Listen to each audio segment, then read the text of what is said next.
গাইবান্ধা সরাসরি আমাদের সনাতন ঐতিহ্যের সাথে যুক্ত।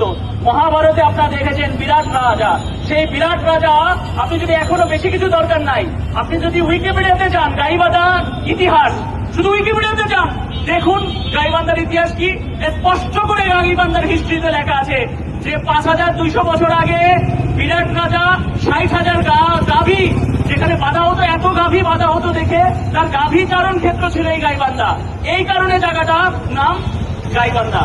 তাহলে সরাসরি আমাদের মহাভারতের সাথে সম্পর্কিত একটা পৌরাণিক একটা স্থান।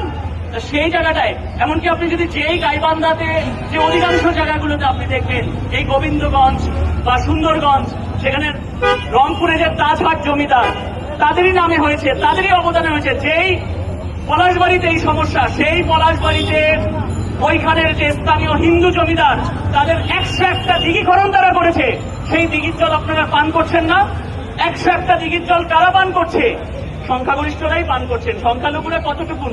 ওখানে তো 6% হিন্দু, 7% হিন্দু। তাহলে আপনারা এটা সুবিধা নিচ্ছেন না।